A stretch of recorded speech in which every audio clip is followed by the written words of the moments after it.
Este é o título de um livro do Bruce Chatwin. Quase me apetece dizer que, perante este panorama, o que é que eu faço aqui, não é? Como arquiteto.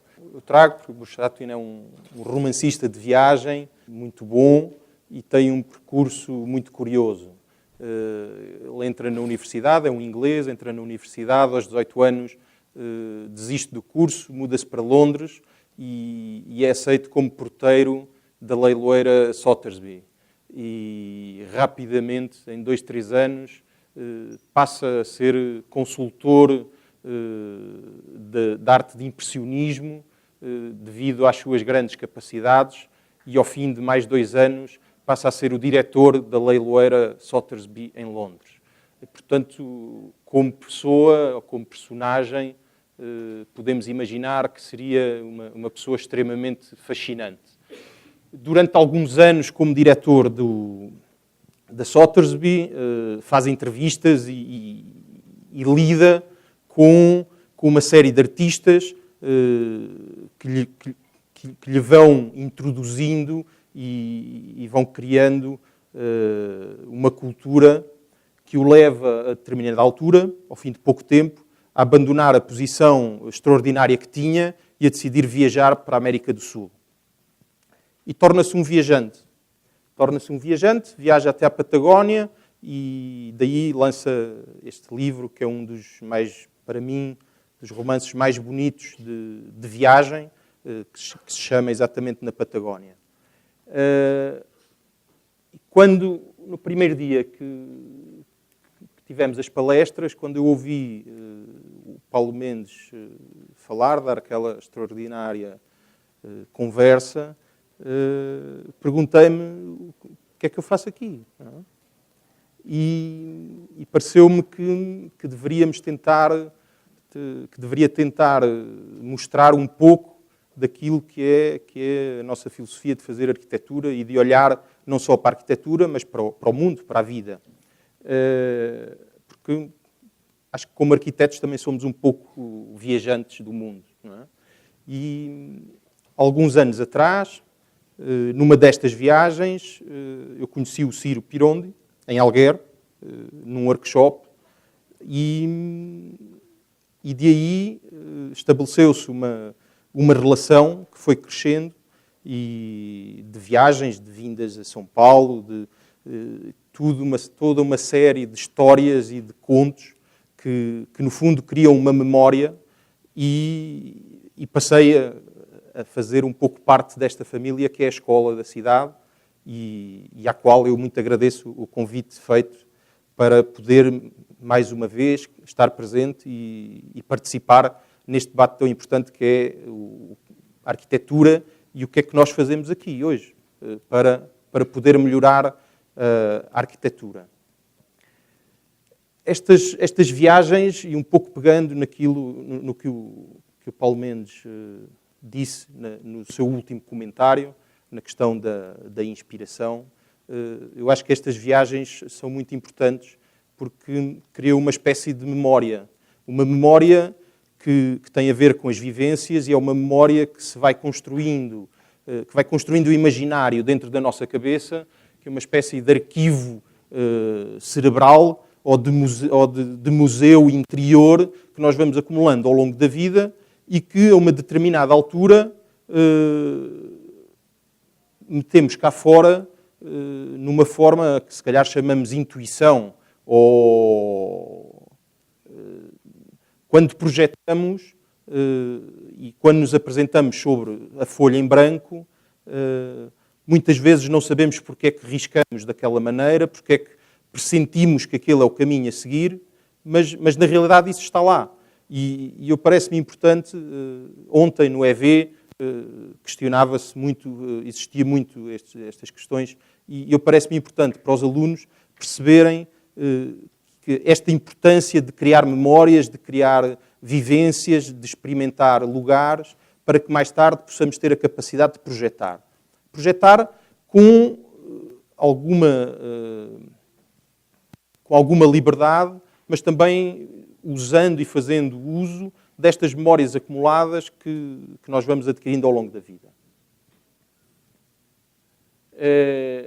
isso é um pouco aquilo que nós temos feito, ou tentado fazer, e este edifício, este projeto é um projeto que eu fiz em parceria com o arquiteto Gonçalo Birne, ateliê no qual trabalhei, mais tarde saí, e ele convidou-me para poder fazer um edifício em Itália, que se tratava de um master plan já feito e que abordava uma das temáticas que, não à escala do Brasil, mas a uma escala europeia, mas que é como não fazer, não destruir a paisagem natural e como não gastar recursos excessivamente numa expansão urbana que era a cidade de Jesolo.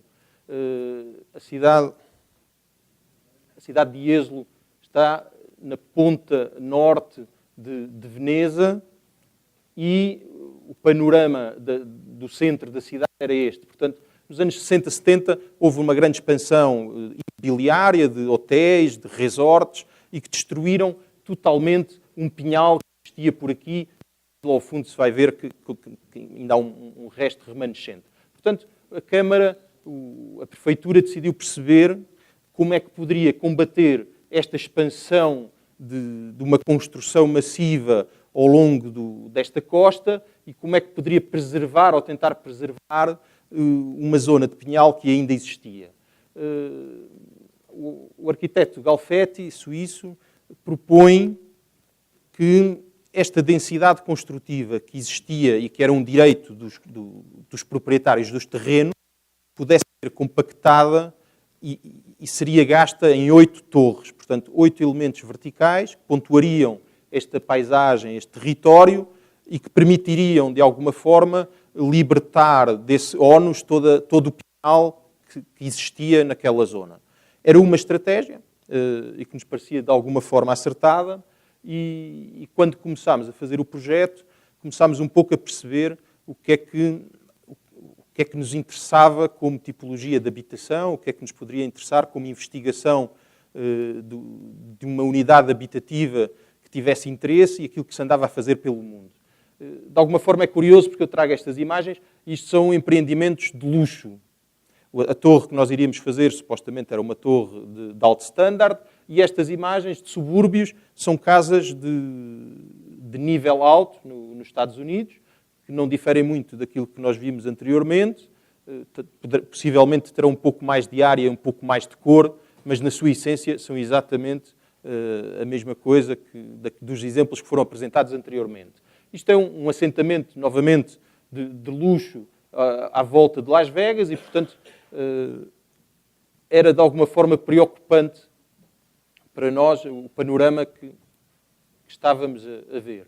Por outro lado, tínhamos uma torre para fazer e os exemplos que nos apareciam à volta de alta densidade deixavam-nos bastante preocupados.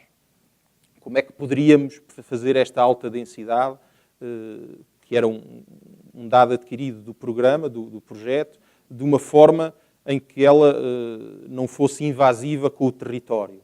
Ao mesmo tempo, o cliente pedia que esta torre que iríamos fazer fosse o mais invasiva possível com o território, portanto, que se fizesse ver da maior maneira possível. E, portanto, começámos a fazer uma abordagem do projeto, neste caso, modos de ver. O terreno é este, é uma zona de pinhal, e o plano do Galfetti é esta faixa que está aqui. Esta faixa permitiria, no fundo, que toda esta área que temos aqui não fosse mais construída e permitiria manter todo este pinhal existente, no fundo, fazendo que toda a volumetria existisse naquela faixa. Era uma faixa que era uma estrada-mercado, com um embasamento comercial que permitiria estabelecer atividades comerciais, de trocas e de vida urbana, e depois que seria pontuado com 8 torres, que seriam edifícios que iam aparecendo ao longo desta tira. Aqui existiriam 2, que seriam as nossas. Há uma série de parâmetros. Este jardim, o terreno era todo este, metade deste terreno foi tornado público, é um parque público. Este é o embasamento comercial que falámos, a torre está ali. Como estávamos em Itália, teríamos 2 torres, inicialmente passámos a ter uma e tivemos que depositar metade desta volumetria no pinhal, que por início e por princípio não seria demolido, não seria cortado. O projeto era bastante simples. Nos edifícios de Pinhal subíamos a uma cota da Copa das Árvores, com quatro pisos apenas, e a torre tinha uma altura estabelecida de 80 metros e um perímetro de 20 por 20, que era a base de projeto. Existia no fundo, passávamos a ter no fundo dois projetos. O projeto de uma torre, com um significado territorial em que se viria, a torre vê-se de Veneza, estamos a 60 km de Veneza, e depois um lote de edifícios que teria uma relação muito mais direta com o espaço do térreo e o espaço das árvores. Aqui a torre, são 4 tipologias, eu não vou mostrar as tipologias, vou falar só em algumas histórias. Nós, quando fizemos a primeira reunião com os clientes, eles diziam: não, nós queremos umas tipologias de luxo para clientes importantes, e nós decidimos que 20 por 20, 400 metros quadrados, menos o núcleo de escadas, então as tipologias seriam, no mínimo, uma tipologia por piso e, muitas vezes, uma tipologia em duplex em 2 pisos. Quando mostrámos o projeto ao cliente, ele disse: fantástico, as tipologias são lindas, mas agora o arquiteto tem que dividir isto em 4 e tem que fazer 4 tipologias por piso. E de repente nós dissemos: mas isto é habitação, é a medida da habitação social em Portugal. Ah, sim, mas isto é um padrão de alto luxo, mas as medidas são estas. Então fizemos 4 tipologias, fizemos alguns duplex, existiam pátios exteriores que não contavam, tudo isso. Quando apresentámos novamente as plantas, o cliente disse: está perfeito, muito bom, mas mediu melhor e disse: mas arquiteto, agora precisamos de retirar estas tipologias, 2, 3 metros quadrados por tipologia, porque elas ainda não estão ajustadas nesse limite. E nós dissemos: mas é impossível, porque os corredores estão no mínimo, portanto não dá para fazer um scale, então como é que nós resolvemos este problema? E ele disse: isso não quero saber. O que acontece é que nós temos 150 apartamentos. 3 metros quadrados por 150 apartamentos são 450 metros quadrados. 450 metros quadrados serão mais 10 apartamentos, significam 500 mil euros por apartamento, significam 5 milhões de euros, 15 milhões de reais. Perante isto é um projeto de um produto de imobiliária, portanto, daquilo que nós aqui chamamos, é um cliente privado. Perante isto, nós não conseguimos ter argumentos, refizemos e chegámos a este resultado final de tipologias, que, contudo, nos era bastante satisfatório. Existiam alguns duplex, conseguíamos fazer no meio de tudo isto, existiam pátios junto à entrada, existiam os terraços exteriores. Na tipologia do Pinhal era a mesma coisa, existia um núcleo de serviços, todos estes. E é uma coisa curiosa porque, se formos às áreas destes apartamentos, e eu aqui vou começar a misturar o discurso, porque não posso apenas fazer uma apresentação não tendo em conta aquilo que eu vi anteriormente.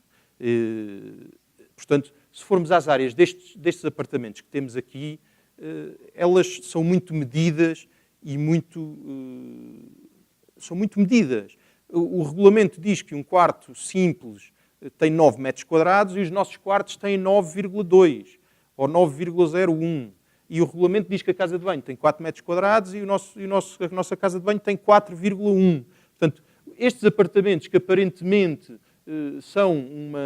têm por trás toda uma metodologia de projeto e uma investigação de espacial, eles são pura matemática ao mesmo tempo. E porquê? Porque há aqui uma escala de projeto, há 150 apartamentos, e obviamente o cliente não quer jogar dinheiro fora, que me parece que por vezes, noutras ocasiões, isso acontece. Então, basicamente, tínhamos quartos, alguns pátios exteriores, as lógias, salas com terraços, casas de banho, não me vou alongar. Isto eram imagens feitas para venda e passamos a um capítulo que seria a paisagem vertical. Foi um dos temas do projeto, era como é que esta torre se poderia apresentar, nesta paisagem, tendo 2 premissas, uma a do cliente e outra a nossa. O cliente pedia que ela fosse o mais exuberante possível, o mais vistosa possível, porque como promotor imobiliário, o que ele queria era que a sua torre fosse um elemento identificável. Por outro lado, nós queríamos que a nossa torre fosse o mais calmo e o mais tranquilo possível, porque não tínhamos ambição nenhuma de estar a dizer estou aqui, teríamos a ambição que ela perdurasse no tempo e daqui a 20, 30, 50 ou mais anos ela pudesse ter a dignidade que uma torre tem de ter. Na análise que fizemos e em toda esta memória que eu falei ao início e que nós vamos construindo ao longo da vida, demos-nos conta de coisas interessantes. Esta representação do Canaletto de 1723 da Praça São Marcos de Veneza, que é extraordinária, não corresponde na realidade ao que lá existe. Há aqui quase que uma fusão de uma paisagem horizontal e de um pavimento horizontal para uma verticalidade da torre, que na realidade não é assim. Esta torre é de tijolo vermelho e lá em cima é que é branco. E mais tarde o Canaletto volta a representar a Praça São Marcos de Veneza, já com outra materialidade, já com outras tonalidades e outras cores, mas não deixa de alguma forma de fazer uma certa fusão de uma paisagem horizontal com o elemento vertical que era a torre na Praça São Marcos. Isto, de alguma forma, deixou-nos intrigados e deixou-nos a pensar como é que poderíamos usar quase que esta simetria e esta fusão entre estas duas paisagens no nosso projeto. Por outro lado, também percebemos que hoje nós reconhecemos as cidades de uma forma diferente. Se o Corbusier chegou a Montevideo e representou a cidade e de repente já propôs uns arranha-céus numa espécie de fotografia de imagem com o horizonte, hoje nós reconhecemos as nossas cidades através de um mapeamento de Google, que é esta fotografia aérea, que é muito recente, tem poucos anos, porque há 10, 15 anos atrás, para nós termos uma fotografia aérea, para colocarmos na implantação de um edifício, tínhamos que fazer um procedimento todo, com cartas militares, fotografias militares. Portanto, existiam aqui duas versões de modos de ver e de análise que nos interessavam refletir. Na realidade, nesta mesma fotografia aérea, continuamos a ter a praça com o campanário que tinham alguma simbiose. Fomos às nossas fotografias e ao nosso material de trabalho e parecia-nos que poderia, de alguma forma, poderia ser simplista, mas ao mesmo tempo poderia ser altamente sedutor, testar o que é que esta visão desta campanha, deste campo agrícola do Véneto, poderia trazer se fosse traduzido para uma verticalidade da torre. E, portanto, tentar que quando a uma escala territorial se visse este padrão e este pixel de verdes e do campo agrícola, ele se pudesse reproduzir na torre. Daí foram feitos vários testes, isto é uma fotografia da torre, e começámos a estudar que esta torre poderia ser uma expansão destes tons, que não são mais do que o céu, o mar e os campos agrícolas, para a sua fachada. Isto permitia-nos responder à pergunta e à questão do cliente, que era queria mais cor e mais tudo possível, e ao mesmo tempo nós, sem dizermos, tentávamos que esta cor, através de uma segunda pele que faz uma proteção solar, que permite reduzir a incidência solar do edifício, permite reduzir os gastos térmicos, através de uma serigrafia do vidro, que permite que tem uma série de questões técnicas por trás e não apenas decorativa, permite-nos usar este elemento como um elemento que poderia ser interessante no projeto. E são algumas fotos que nos deixam, que nos fazem perceber que esta pele vai mudando consoante o dia, consoante, por vezes, se o dia está cinzento e está escuro, ela ganha esta tonalidade cinzenta. Se o dia está bastante... se temos tonalidades de luz muito amarelas, onde realçam os verdes, ela também realça esses verdes e torna-se extremamente exuberante, e de alguma forma isso agradava-nos. E mesmo à noite ela perdia as suas cores e ganhava esta tonalidade do céu azul, que era uma coisa que no final nos interessava. Esta é uma vista do parque público feito com o projeto e de alguns ambientes e de algumas vistas que se criaram através desse parque público. Depois outra questão que era totalmente diferente era como é que estes edifícios do Pinhal se poderiam introduzir num manto de verde, que aqui aparece bastante ratado, porque foi cortado depois de nós termos construído os edifícios, porque os clientes queriam ter vista e posteriormente vieram-se a arrepender disso e depois plantaram os pequenos pinheiros, mas o que acontecia era que esta permanência e esta presença desta paisagem que alterava passava também para a torre. Embaixo, interessava-nos estudar como é que poderíamos criar uma espécie de percursos e sistema de ligações que conectasse estes 3 edifícios, que estavam uma cota muito mais térrea e que gozavam de um especial interesse, porque nós poderíamos ir a estas varandas e quase tocar a copa dos pinheiros que estavam à nossa volta. Então foram criados uma série de percursos, estes são os pinheiros novos, e existiam uma série de transparências que se iam criando e de ambientes que se iam criando à volta destes edifícios que permitiam ter um pouco outra sensação e outro ambiente, poderiam criar outras memórias de vivência destes espaços.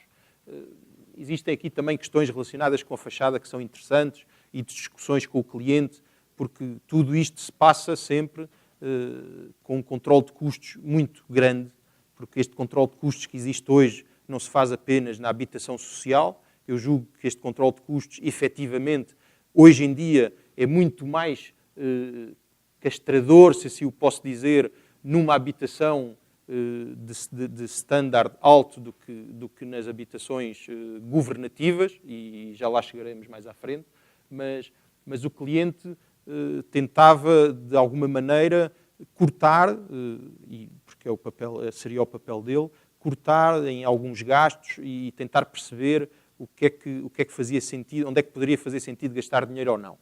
Uma insistência muito grande foi a escolha desta fachada em madeira, porque nos parecia que era muito importante que se tivesse esta relação muito íntima com o ambiente do Pinhal.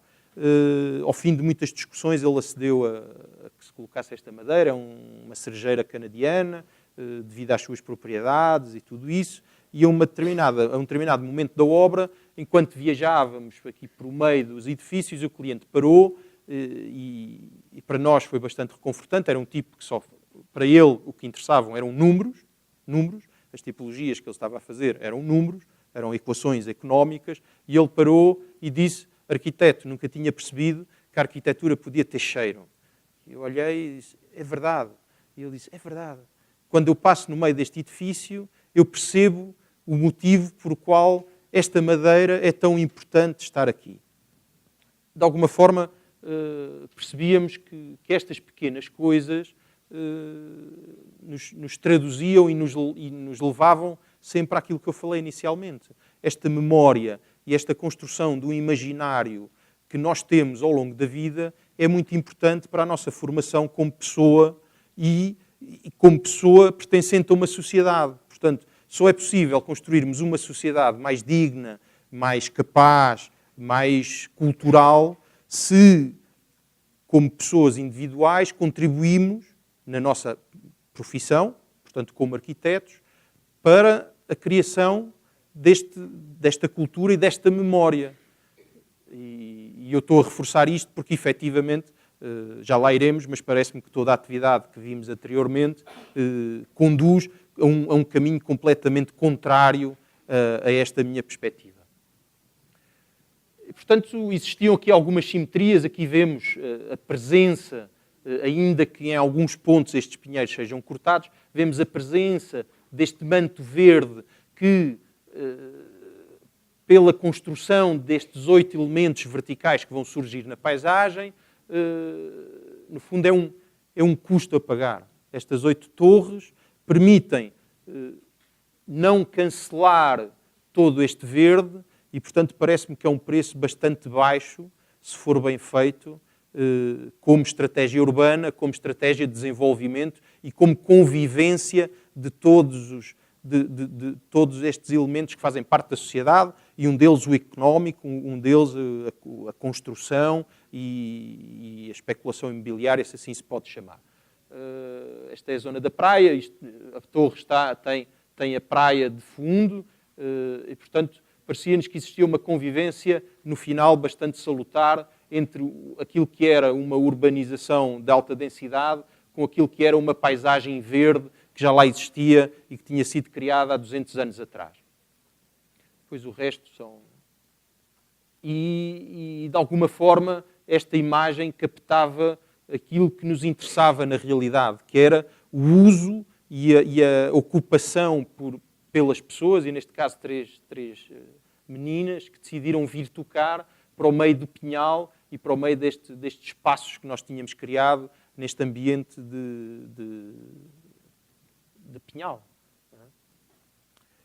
Agora, eu vou passar sobre 3, 4 projetos muito rapidamente, com o objetivo de chegar ao concurso que nós fizemos para a Trienal de Lisboa, que foi um concurso que a Trienal lançou para como é que seria possível em Angola, e à semelhança do que se passa no Brasil, e eu diria quase muito parecido com um possível programa de realojamento Minha Casa Minha Vida, como é que se poderia enfrentar esta questão de fazer habitação em larga escala para famílias carenciadas que pudessem restabelecer uma nova ordem nos MUSECs, que são o correspondente em Angola às favelas no Brasil.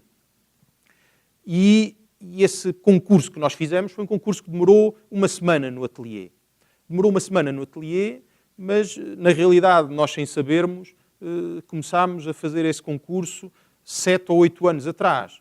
E novamente aqui o tema da importância das memórias e no tema da importância de como é que olhamos as coisas, de como é que vemos, de como é que criamos esta biblioteca no nosso imaginário interior que pode um dia mais tarde vir a ser utilizada. Isto é uma primeira casa, é uma casa que nós fizemos em Coimbra, que não foi construída. Eu dou alguns nomes porque nós gostamos de nos divertir com a arquitetura. Eu acho que a arquitetura é uma profissão tão pesada, tão dramática, e o resultado está no que vimos anteriormente, e até que se nós não tirarmos algum prazer e alegria disso, é muito difícil aguentar tantos anos a batalhar contra estas situações.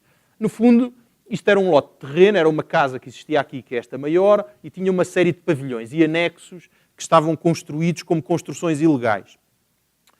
Por regulamento, esta casa tinha limites de construção às casas vizinhas, que se nós demolíssemos esta casa, teríamos que construir praticamente metade do volume que lá tínhamos hoje, porque os afastamentos teriam que ser maiores, e no fundo isto não é mais do que passa hoje numa favela. Todas estas casas são feitas de alguma forma ilegal, mas no momento em que nós vamos refazer, demolir para voltar a fazer, os regulamentos atuais são tão complicados que é impossível. Então, nós não fizemos mais do que pegar neste Inca Tetris, que são estes grandes volumes que tinha fotografado numa viagem anterior pelo Peru, e nós pegámos desconstruímos a volumetria da casa em pequenas peças, que seriam quartos e salas e cozinhas e tudo o que era o programa da casa, e fizemos uma recomposição dessas peças, utilizando os tais anexos que estavam construídos ao nível térreo, e aí sim podíamos atuar sem constrangimentos de regulamento, e o que deu é que o nosso volume de casa existente tinha sido esvaziado. E, portanto, nós pareceu-nos que era uma oportunidade de projeto poder usar esta condicionante do programa para criar uma aproximação diferente no modelo de habitar. Na realidade, o vazio seria os espaços públicos da casa e os volumes cheios seriam os espaços privados de quartos e cozinha e zonas técnicas e um quarto de hóspedes, e toda esta zona vazia seria a biblioteca, a sala de estar e demais. E, portanto, a casa, após este raciocínio, nascia e desenvolvia-se de uma forma muito pragmática e muito racional. Existia um uso da cobertura destes pisos, destes volumes em terraço. Existia uma piscina lá atrás, uma sauna, garagem, todo o programa. Mas o que parece aqui interessante é perceber que, como uma questão de regulamento, pode ser usada como mais-valia e não como problema. Mais tarde, voltamos à Itália, à Torre. Ao lado daquele grande parque público que nós fizemos, existia um lote de terreno. Ao lado, portanto, voltamos aqui. E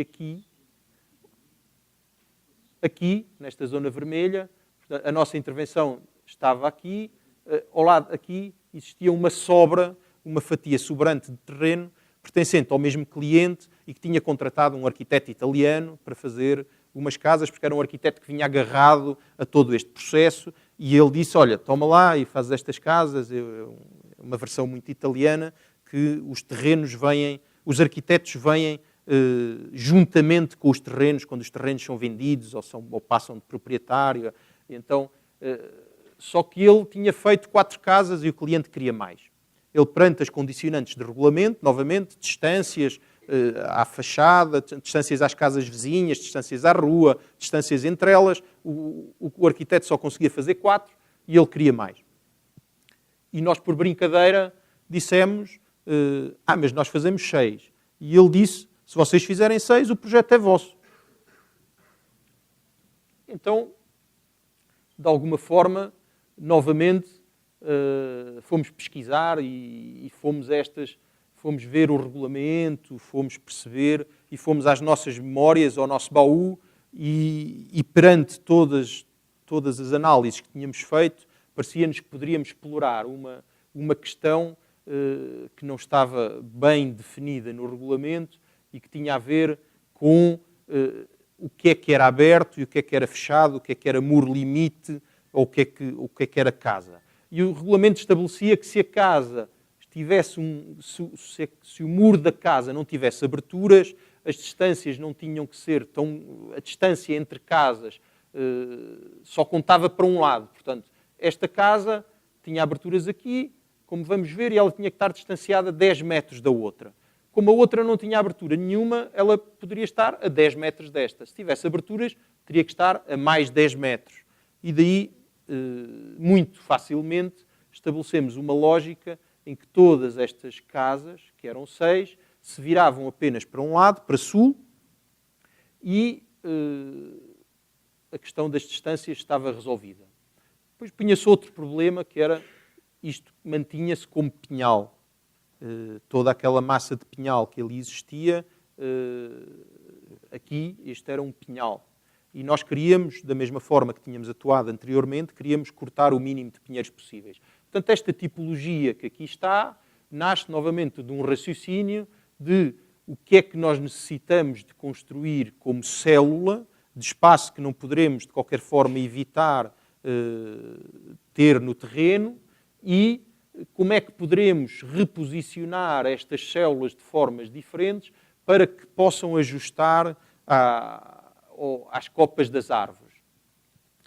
Existia ainda outro raciocínio, que tinha a ver com aquela imagem do Dan Gran e esta também que colocamos aqui, que era como é que estas casas, como é que eu poderia viver não olhando para um muro, mas olhando para qualquer coisa que pudesse ser mais agradável. E na materialidade desta casa, parecia-nos que poderia ser interessante explorar este tema, aproveitando a questão das copas das árvores que estariam à frente e aproveitando a questão das árvores que estariam atrás, usar a reflexão como uma mais-valia nesta parede fronteira de cenário que cada um teria na sua casa. No fundo, as casas eram volumes que se iam adaptando às copas dos pinheiros, existia apenas um corredor fixo, esse sim que teria que ter a demolição dessas árvores que ali existiam, todos os outros iriam ser reajustados, permitindo que os pinheiros não fossem cortados. Depois transpunha-se para a maquete este conceito de uma reflexão possível, de forma a que este jardim se pudesse expandir ainda mais como instrumento ou como metodologia projetual. No fundo, as tipologias novamente, eram muito curtas, muito pequenas, muito enxutas, 9 metros quadrados para cada quarto, 12 para o quarto de casal. Este quarto poderia ser uma célula com 2 ali, ou poderia ser conjunto, uma sala com cozinha, um terraço exterior, e no fundo, esta casa olha para aqui, esta olha para ali, este muro, que não é um muro, que é uma casa, passa a ser um muro limite da casa anterior. É uma maquete, o cliente ficou satisfeito e nós fizemos o projeto. Começaram a construir e começaram a cortar 2, 3 árvores, que eram as árvores que correspondiam a este tubo de acessos à casa, e a uma dada altura percebem que tinham umas árvores para cortar que estavam no terreno do vizinho. Então fomos ver e existia um levantamento, o levantamento estava mal feito, e esta implantação é o nosso lote de terreno e esta é a linha efetiva do que era o nosso lote de terreno e nós tínhamos projetado até ali. Lá está que o cliente disse, não, mas eu não tenho culpa disso, nós também não tínhamos, mas eu não tenho culpa disso, eu quero continuar a ter 6 casas, independentemente do terreno ser mais pequeno. Isto gerou um problema que era, vemos o que é que sobra da 6ª casa, portanto seria impossível com a área de corredor da 6ª casa projetar uma nova casa, portanto o que nós dissemos foi, ok, vamos juntar esta nova casa, esta casa que temos aqui, mais o que sobra desta, num volume, e vamos dizer que isto tem que ser 2 casas. Se estas já eram espremidas, esta teria que ser muito mais para poder permitir que isso fosse possível.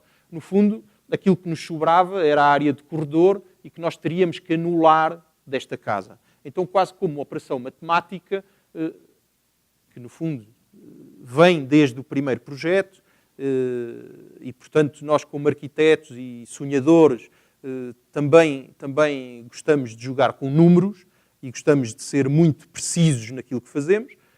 Voltámos, mais uma vez, quarto, 12 metros quadrados, mais uma casa de banho de 4, que é o que o regulamento diz. Portanto, dividimos em 2, dividimos em áreas de sala, cozinha, quarto, e fizemos uma operação muito simples, foi, se eu tenho uma casa virada a norte e tenho uma casa virada a sul, o cliente não vai querer, porque vai dizer que quem for comprar a casa virada a norte, lá é ao contrário, não vai querer aquela e, portanto, ele não vai vender. E então, com uma operação simples, deslocámos estas peças do nosso esquema funcional de casa, porque não era uma casa, era um esquema funcional, deslocámos ligeiramente, permitindo criar pátios que pudessem iluminar a casa do lado sul, virando a mesma casa para o lado norte. E o projeto estava feito. Um dia fizemos alguns ensaios de maquete, coberturas, aberturas, não interessa. No fundo, este era o diagrama da casa, que era um diagrama, e esta era a planta da casa, que era um diagrama transformado em planta. Uma sala, o tal pátio virado a sul, que permitia que a casa tivesse luz de sul, e a abertura a norte, que permitia para a piscina e virar e tudo o resto. Um quarto que podia gozar de um pequeno espaço de corredor ou não, podia ter uma utilização como quarto ou como outro espaço, outro quarto, casa de banho, quarto, casa de banho. A história não... Aqui vemos esta permeabilidade e, no fundo, transformávamos um esquema funcional matemático num projeto de arquitetura com 2 casas. O cliente ficou contente e ficou a pensar que se calhar poderia pegar nas outras 4 e transformar nestas, porque gostava muito mais desta do que das outras.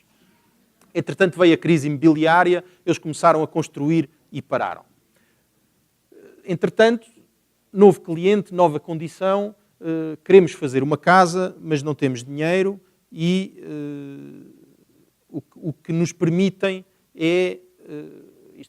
temos 550 euros metro quadrado, que é um custo muito baixo em Portugal, quase que nem habitação social se faz com este valor, e tínhamos um lote que era um quadrado de 7 por com um retângulo de 7 por 9, com um espaço de jardim de 7 por 9. o regulamento permitia apenas que esta casa pudesse ter alguns balanços que correspondessem a 3% da área total da casa. Mais nada. Tudo o resto era...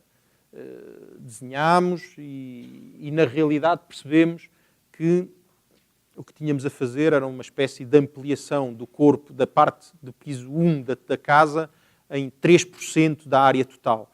E seria um acrescento dos quartos, permitindo que esta área de quartos ganhasse uma pequena mais-valia, em que o quarto pudesse ter uma pequena área de trabalho que tivesse uma vista sobre a paisagem. A casa está num limite, numa cidade ao sul de Portugal, e encontra-se no limite, na fronteira entre o campo e a cidade. E então tem uma paisagem um pouco sui generis, porque é totalmente urbanizada, mas olhamos para o campo. Eu vou mais rápido. E o acrescento seria apenas este, e seriam duas pequenas bolsas dentro dos quartos que poderiam olhar para o campo. Eu vou rápido, porque interessa mostrar o último projeto. Isto são imagens do resultado final da casa, o cliente ficou contente, e há este panorama um pouco sui generis. Ali atrás temos a cidade, isto é campo, existem os cavalos, este é o resultado final, estes são dois miúdos que brincam, que se apropriam do espaço exterior da casa, isto é o pátio interior, é feita uma piscina, aqui um ambiente um pouco fronteiro. Existia outro tema, que a casa era o limite de uma fila de casas, e parecia-nos importante que esta empena lateral da casa não fosse uma empena, mas fosse uma fachada. Portanto, não fosse uma parede cega e ela se transformasse na fachada também da casa. Daí, depois, estas escolhas projetuais que foram surgindo. Passagem do cavalo, interior, e a casa à noite. E chegamos ao tal tema da casa da House em Luanda, Pátio Pavilion, que foi este concurso que a Trienal fez em Lisboa, promoveu, e que as premissas eram 4. Fazer uma casa num retângulo de 10 por 25, que teria 250 metros quadrados. A casa deveria ter como área interior 100 metros quadrados. Devia permitir que tivesse uma vivência para famílias angolanas. A família angolana o homem tem 2 mulheres, vive com os pais de uma, tem 3 filhos de uma, 2 de outra, 2 do outro casamento. Portanto, há aqui um ambiente multirracial ou multicultural muito interessante de explorar. Esta casa devia ser possível, como unidade, reproduzir num sistema urbano, com qualidade urbana. Portanto, esta casa deveria permitir fazer cidade e não ser multiplicável apenas como número. Devia ser baixo custo, 25 mil euros, 75 mil reais, e deveria ser sustentável. Os temas da ecologia e demais, que estão muito de moda, e portanto, existiam estes 4 temas de concurso aos quais nós queríamos responder. Não tínhamos ideia do que fazer. Existia este poema sobre o pátio, que nós nos lembrámos pelo tema do concurso, que era muito bonito, em que falava destes ambientes e, novamente, destas memórias que se poderiam criar ao construir e ao projetar uma casa. O que é que nós, com esta vivência dessa casa, poderemos ter?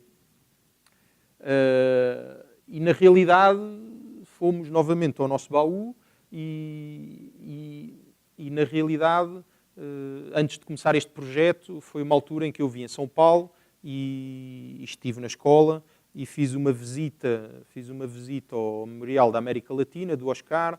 Existia uma exposição, existia uma parede do Andy Warhol feita com desperdícios de tudo o que é lixo hoje, desde computadores, a garrafas, a plásticos. E existia uma parede, foi um projeto do Andy Warhol, que propunha que se fizesse essa reutilização e reciclagem destes materiais para uso na construção. E, de repente, ao vermos esta exposição, aquela parede era altamente sedutora, mas depois, no nosso imaginário, pensávamos nestas pessoas que na realidade, já vivem nessa reciclagem e reutilização constante que o artista propunha, e parecia-nos que elas não queriam nada disso, queriam tudo menos isso.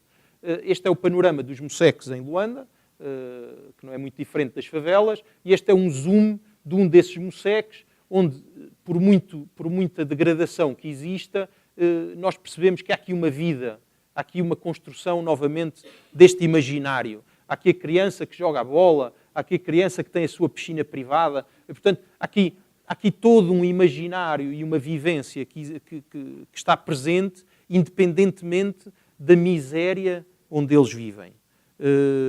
E, portanto, o que nós queríamos era combater a miséria e não retirar o imaginário que ali existia. Porque combater a miséria com o engavetar destas populações em gavetas ou em caixas de sapatos empilhadas em pisos ou em dimensão do território, parecia-nos que não era uma solução. Novamente, uma investigação, e isto é classe média alta nos Estados Unidos, e novamente parece-nos que não é muito diferente a qualidade daquilo que vemos, e portanto há aqui uma maneira de olhar e uma maneira de promocionar estas ações que nos temos que questionar. E voltando ao início, temos que nos perguntar o que é que eu faço aqui, não é? E depois existia novamente como é que estas cidades ou como é que estes subúrbios crescem no tempo. O que é fazer cidade e como é que podemos construir uma cidade no tempo, porque não é possível construir 5.000 unidades habitativas de uma vez só. Portanto, estas unidades habitativas crescem no tempo. Exemplos como Brasília, em que se constrói num tempo muito curto, não são muito frequentes. Portanto, este tempo longo tinha que ser tomado em consideração no projeto. E parece-me que tem que ser tomado em consideração em qualquer ação que seja feita de reposicionamento ou de realojamento social em qualquer lado do mundo. O que temos aqui é que há casas que estão construídas e praticamente habitadas, mas o pobre desgraçado que vai viver aqui não vai viver, ou durante 20 anos vai viver numa cidade inacabada, porque estes lotes vão ser construídos e só quando tudo isto for sedimentado ao fim de 30 anos e metade da vida dele já passou, é que ele vai estar numa situação de cidade consolidada. Não era isto que queríamos. Não era isto que queríamos e não víamos muita diferença entre isto e isto. Olhámos novamente e começámos a ver outros exemplos que nos poderiam parecer interessantes. E exemplos de densidade, como em Marrocos, onde todos estes cachebás e toda esta trama muito densa, que não é muito diferente da favela, funcionam. Funcionam porque têm em atenção o clima, têm em atenção a cultura, permitem usos diferentes e numa aparente casualidade percebemos que há regras muito claras, há eixos estruturantes, há elementos de exceção que querem dizer que são mesquitas, que são escolas, que são equipamentos, e depois há vias que permitem a circulação, e depois há uma densidade realmente muito grande de unidades habitativas.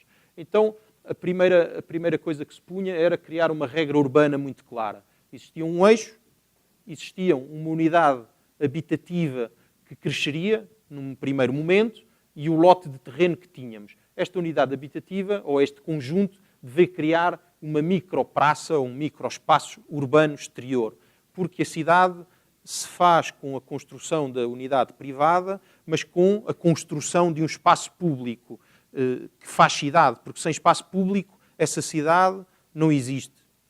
E então, à medida que estes lotes pudessem ir crescendo, este espaço público ia ganhando dimensão e ia ganhando escala relativamente ao crescimento dessa cidade. Portanto, quem vivesse aqui vivia num pedaço de cidade consolidado e não num simples loteamento extensivo no tempo ou infinito. Portanto, havia uma segunda regra de circulações que permitiria estruturar toda a infraestrutura de esgotos, de água e luz, tudo o que seria possível, que ligaria ao eixo viário, e esta cidade ia crescendo, ia ganhando escala, ia ganhando atravessamentos de um terceiro layer neste panorama. Vou rapidamente e, portanto, facilmente poderíamos perceber que estes espaços públicos poderiam gerar áreas de interesse, áreas de atravessamento, vivências e contactos e memórias, novamente, nas pessoas que ali habitassem. Depois fizemos uma investigação a nível de tipologia de habitação, fomos ao que os romanos faziam, mas há vários exemplos, e percebemos que a questão do pátio poderia ser abordada de muitas maneiras. Mas também existia uma coisa que era a nossa memória de todo o processo de investigação metodológica e de investigação de arquitetura que nos levou a usar uma investigação que já tinha sido feita. Este é o lote de terreno, são os 100 metros construídos de área coberta que nos davam para fazer.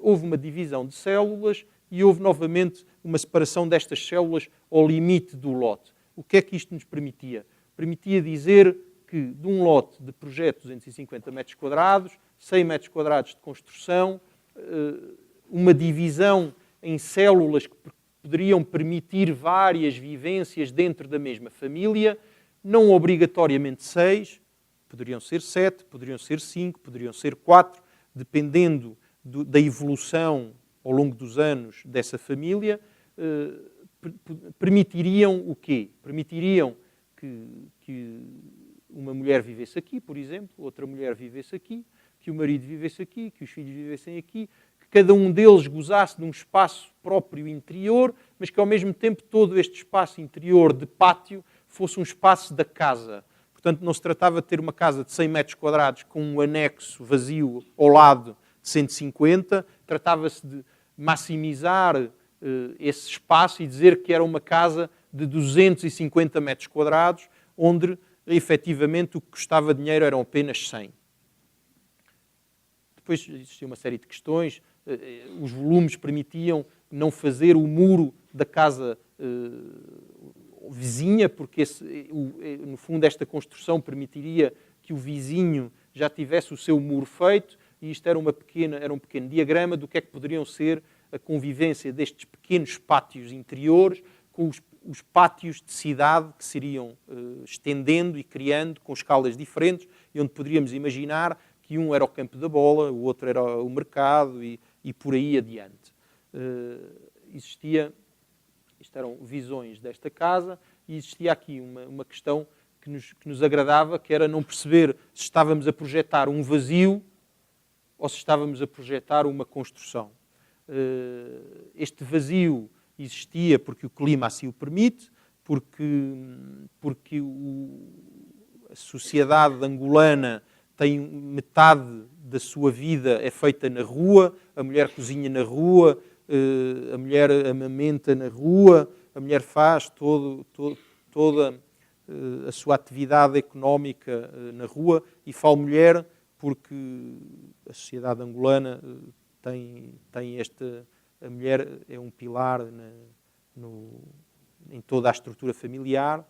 Voltávamos à nossa imagem inicial e demos conta que na realidade não tínhamos inventado nada, que na realidade tudo estava aqui, pequenos volumes e um espaço de pátio intermédio com fronteiras entre as propriedades e com espaços de praça que eram criados pela população. Portanto, na realidade, no fim, demos-nos conta que pouca coisa tínhamos acrescentado, tínhamos um pouco ordenado e posto no papel aquilo que durante muitos anos a memória das pessoas foi construindo e, portanto, aleatoriamente ou aparentemente aleatoriamente, essa memória foi construindo no tempo aquilo que lhes parecia mais indicado para as suas vivências. O sistema construtivo era um sistema de terra compactada, porque, novamente, um dos temas era a sustentabilidade e a economia.